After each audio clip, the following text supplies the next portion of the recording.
Fight or flight? Why 10% of American aviation could ground to a halt by Friday. We've got a big cool down on the way. I've got new models for the arrival of our next cold front and the rain it could bring with it. Trust me, when you were a kid, this dueling dinosaur discovery in Raleigh would have been the most important news to you in the world. And when the governor called a news conference, we remembered that, and the kids asked the questions. Thank you for joining us here at 7 o'clock. I'm Dan Haggerty. We want to get right into the big story tonight. The FAA announcing that they will reduce air traffic by 10% in 40 high-volume markets, as they call them. And they say this is because of that government shutdown. Air traffic controllers are among the federal workers who have gone the last 35 days without pay, and staffing shortages are starting to pile up. WRAL's Eric Miller is live for us tonight. He is at RDU Airport. And Eric, we still don't know if RDU is on that specific list of places that could see the reduced air traffic, but these things are always interconnected. All these different airports affect one another. People are going to be affected no matter where they fly out of. Dan, absolutely. We're set to learn the names of those 40 airports according to the FAA tomorrow, but we're talking about thousands of flights here. Between 3,500 and 4,500 flights will be impacted by Friday. The FAA says they're meeting with the airlines tonight, trying to work out how exactly all of this is going to be implemented. It is a very complicated process. According to FAA officials, this is something that has never been done before. According to those same officials, they're going to be looking very closely at data to try to figure out whether or not they need to cut further and how long this reduction in flights is going to last for. They say at the end of the day, though, this is all about safety. It is trying to keep flyers out there safe, trying to make sure there are no major incidents as this shutdown continues to drag on. And the kicker is we're not just talking about commercial aviation. Yes, that's going to be the big thing, but there is also an impact that's going to be coming to commercial space flight as well and to small air traffic as well. We'll be looking very closely to see what new information the FAA brings out tomorrow once they've talked all this through with the airlines. Dan? All right, Eric, thank you so much. We do want to remind everybody that, again, if the 40 busiest airports are the ones that are affected, we should say last year the Department of Transportation put Charlotte at number 7 and Raleigh-Durham at number 35. Let's stay on that government shutdown topic for just a moment, because we are hearing about something else, scammers who are trying to exploit this moment of vulnerability. You see, there are ads out there right now that look like they are food drives, but they're not. They're fake. Just a scam, really, to get your information and your money, whether you are in need or whether you are trying to help people out. North Carolina's Attorney General put out a warning about this today, and WRAL's Carly Haynes explains how you can spot these. What are the red flags? It's a desperate time for a lot of people out there right now, and there are resources, actual resources that they could turn to, such as food banks or charity food drives or even restaurants that are handing out food, but you've got to know which options are real. God bless you. Getting meals into the hands of the hungry. When we see neighbors in need, we want to help any way we possibly can. Durham Rescue Mission put this food drive together in days. Dozens showed up. The demand for food is soaring as SNAP users are still waiting for partial funds to hit their accounts. We're not going to sit idly by and hope Washington figures this thing out. This drive brought legitimate help. But according to Attorney General Jeff Jackson, not everyone has good intentions. We are starting to hear scams related to food drives, fake food drives popping up and distributing links and asking for financial contributions. Fake food drive ads are hitting Facebook groups. The goal, get your money or your personal information. We clicked on a link. The title of the webpage says Human Support USA. Look it up, and that isn't a real charity. We did a reverse image search and saw the same photos popping up around the country. It's infuriating, frankly, when you see scammers popping up and trying to prey on people's goodwill. Charities say avoid those adding to the hurt and make way for those trying to help. Some websites may pose as legitimate charities, so verify those charities another way by calling them directly. Carly Haynes, WRAL News, Raleigh. Boy, there are some heartless people out there, aren't there? Now, look, if you need food assistance, we want you to be careful about all of this. We want to help as well. We have some information. The QR code on your screen right now can take you to a list that WRAL has compiled, a list of resources. As people wait for those partial payments, you might need some of this. You can find information on food assistance and how you can contribute to organizations who are providing that assistance. If you want to give back a bit, you can always find that list on WRAL.com. Let's get you caught up now with some of the other big headlines tonight. These are the 5 things you should know right now. An update on that shooting on Millbrook Road that we told you about Monday night. 34-year-old Chase Ferguson was killed in that shooting. He died at the hospital. 34-year-old Antoine Sanders is accused of pulling the trigger. Troopers are looking for the driver who led other troopers on a high-speed chase in Raleigh today. This started this morning on the Beltline right near Pool Road. We're told a driver stole a car, was going about 110 miles per hour before then crashing into a guardrail right near I-40 and Lake Wheeler Road. As you see this video, think of this part. The driver got out of that car and ran off into the woods, and investigators still have not found him. The former state house rep facing some sex crimes is out of jail tonight. New video showing the moments here. Cecil Brockman walked out on bond. He posted bail yesterday afternoon, but was not released until this morning. Detention officials say that is because they had to wait for the ankle monitor for his release. Brockman faces 4 charges for child sex crimes. He resigned from office last week. Cary-based video game maker Epic Games reached a settlement with Google. This is, again, the company behind games like Fortnite. They've spent 5 years in court targeting Google's App Store. The specific terms of the settlement agreement have not been released, but the companies say one of the provisions requires Google to allow for rival third-party app stores. Another affordable housing complex is coming to Raleigh. This is one of the renderings here of what it'll look like. The project includes 17 affordable housing units specifically for women and mothers who have recently completed recovery programs and are ready to start rebuilding their lives. Hey, we do need to talk about something. We need to talk about that big shift in power across our area. Election day was huge in Wake County. We say that because last night a handful of towns dumped their incumbents. They voted for new leadership. Holly Springs voted for a new mayor. Mike Kondratik beat Sean Mayevsky by 11 points. Fuquay-Varina also elected a new mayor. Bill Harris and Blake Massengill have gone head-to-head before. Harris got the win this time, winning by 15 points. And in Wake Forest, Vivian Jones, the woman who served as the mayor since 2001, lost to Ben Clapsaddle. And it wasn't even close there. He won by nearly 40 points. All 3 winners were backed by Democrats. All 3 losers were backed by Republicans. And if you zoom out to all of Wake County, only one GOP-backed candidate actually won their race. So what's the deal? What happened there? I spoke with WRAL state government reporter Will Doran. All right, well, let's break this down. Can you show us on a map how this transpired? Yeah, a couple examples really stick out. One down in southern Wake County, Fuquay-Varina. There are 15 precincts that make up the town of Fuquay-Varina. And just a year ago, Donald Trump won all 15 of those. But last night, Republican Mayor Blake Massengill, he only won 4 of those 15 on his way to a loss to Bill Harris, the new Democratic mayor of that town. And then let's zoom all the way up to the complete opposite end of Wake County, Wake Forest, up in the north. There are 13 precincts that make up the town. Trump won 10 of those 13 back in 2024. On Tuesday night, Democrat Ben Clapsaddle won all 13 of those. He ousted the longtime mayor, Vivian Jones, who's been in office for over 20 years. Now, a lot of people will say it's tough to look apples to apples with that because so many people show up for a presidential election, and these municipal elections routinely don't get the same type of turnout. That said, this time around, we saw near record turnout for a municipal election. Yeah, the biggest turnout in 20 years at least, maybe even longer here in Wake County, and people are really energized to come out and vote. Now, that being said, that record turnout is still only 25% of people voting. So 3 in every 4 people who could have voted didn't. But the fact is, it's a lot more than normally vote in these kind of races, and does show that there's a lot of momentum, particularly on the Democratic side right now. So you mentioned what energized people. What did you think lead to that big turnout? It's hard to say exactly because we haven't seen any exit polling from folks at the polls here.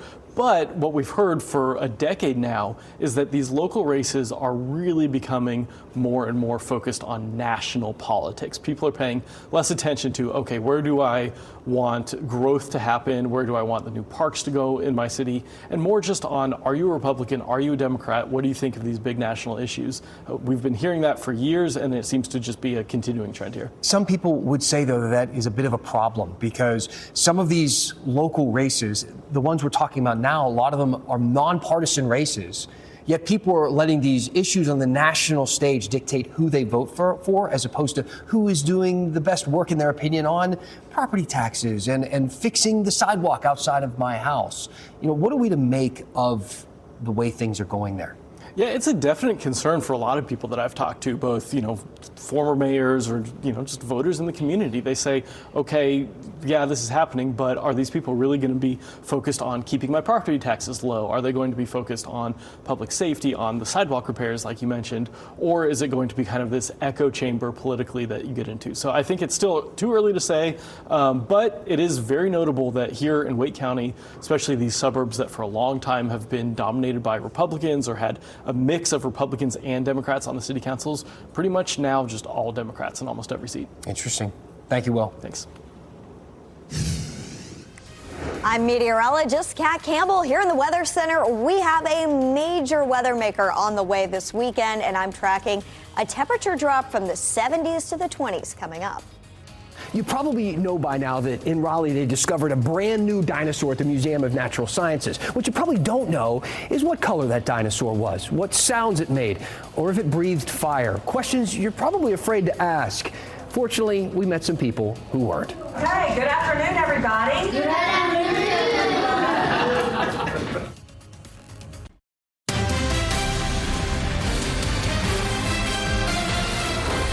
Hey everybody, come with me. We are at the Museum of Natural Sciences, where they have just discovered a brand new dinosaur. This is a huge deal. This is it. Here, now I know what you're thinking. It looks like a mini Tyrannosaurus Rex. That's what they thought it was, like a young T-Rex. But it turns out it is actually a brand new species of dinosaur. Remarkable. They discovered this actually with another famous exhibit called the Dueling Dinosaurs, which is here too. It's downstairs. Let's go take a look. It's one of the coolest displays they have here. It shows fossils of both a Triceratops and what they thought was a baby Tyrannosaurus Rex, which was awesome. But then they started analyzing it further, and they took a deeper look at the fossils, where they discovered, and not to get all sciencey on you here, but something even more awesome, that it wasn't a baby T-Rex, that it was a brand new dinosaur species altogether. We had a lot of questions about this. So did people from all over the world. So when we learned that the governor was having a news conference, we knew we had to be there. It was all happening right in the exhibit room. Very busy. I came prepared, took my seat ready to ask about the big discovery. But I wasn't the only one. Hey, I'm with WRAL. Who are you here with?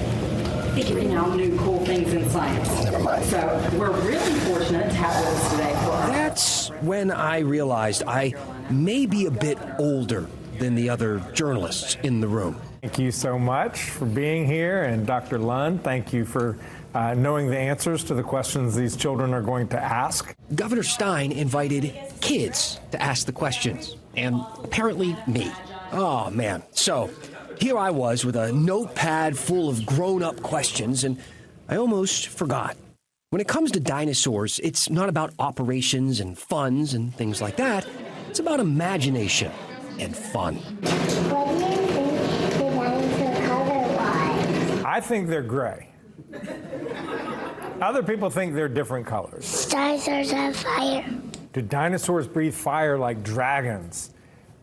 We don't know for sure because they existed before we ever existed, but I don't believe there's any scientific evidence to lead us to believe that they did. How are the Nanotyrannus and the Tyrannosaurus Rex different? They are very different in size. The Nanotyrannus is about half as long as the Tyrannosaurus Rex, but it's only 1/10 the size, weight. So it's much, much smaller. It's like a kid versus a big parent. You got to ask some tough questions out there. Were you a little nervous at the podium? Well, I was nervous, except I had a PhD standing beside me, Dr. Lund. He knew the answer to every question imaginable. It was great. The kids were completely engaged, lots of curiosity. How special for them to get to walk through and see all this. The Natural Sciences Museum, the Nature Research Center, these are incredible assets that belong to the people. A lot of times people think, oh, science happens in a lab where nobody can see it. But that's not what they've done here at the Nature Research Center. They said, we want everyone, children, adults, to have visibility in what we're doing. You learned about a new dinosaur today. Yeah. What was cool about that?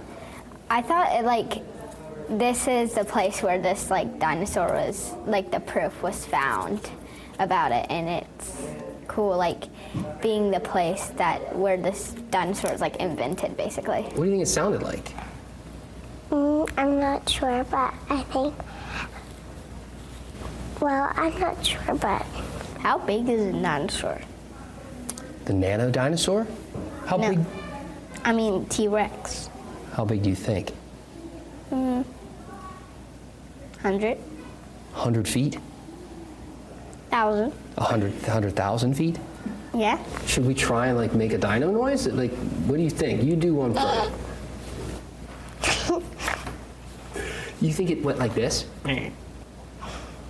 When it was tired going to bed, it went. You didn't think it went like. Well, that's what T-Rexes say when they're awake, but when they're asleep, I'm not sure what they say. How many teeth do a dinosaur have? How many do you think? Probably near 40. Why does the paleontologist argue all the time? Why did the paleontologist argue all the time? Why? I forgot. This one was a hard one. Because he had a bone to pick. Yes, he had a bone to pick. I can't believe you remember that one. Oh, great joke. She had 3 really good jokes. She said one to the governor also. It was fantastic.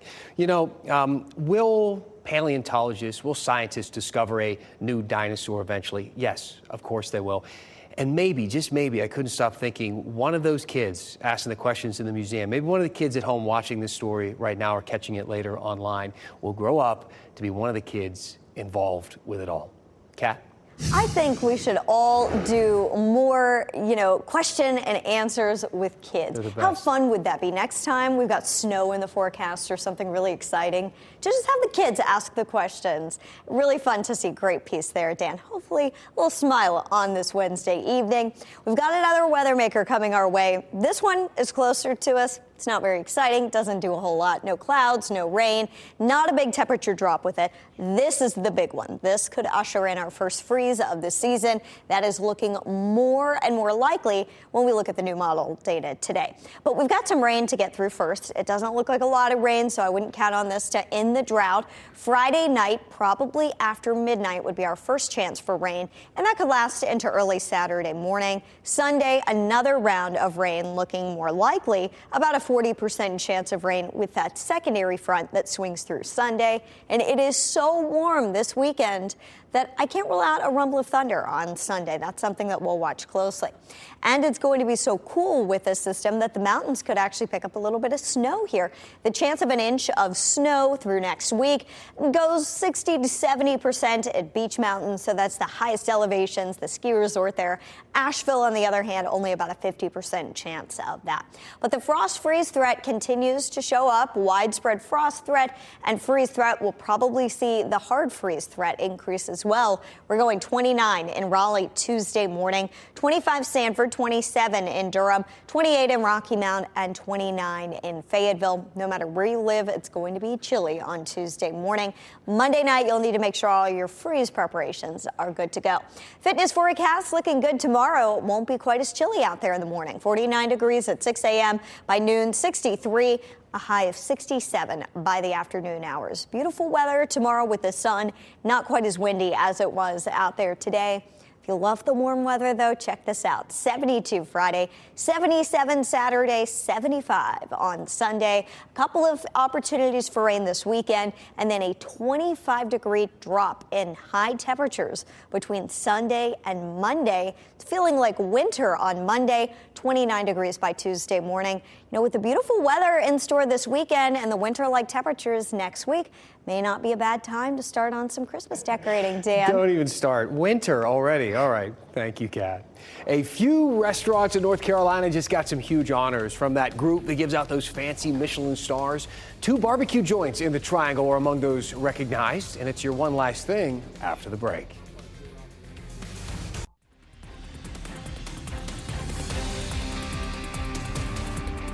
Your one last thing tonight. A restaurant in North Carolina just received a really special honor, a Michelin star. This is the gold standard in the food world, and this is actually the first year that the judges were going to look at the southeastern part of the United States. And like I said, only one restaurant in North Carolina received an actual star. Counter, it's located in Charlotte. It's a really high-end spot, and now they claim that very high-end honor. Unfortunately, no restaurants from our area received an actual Michelin star, but a few of them got the next best thing. It is called a bib gourmand. It sounds a little pretentious, but it's actually just the opposite. This is an honor that highlights restaurants that have great food at a great price. And 3 restaurants in our area received this award: Malapata in Raleigh, Sam Jones Barbecue in Raleigh, and Prime Barbecue in Nightdale. A big congratulations to those restaurants and all the people who work there every single day to make the food super special, make it a really great thing for people to go and enjoy. We love having great food in this area, especially if it's barbecue.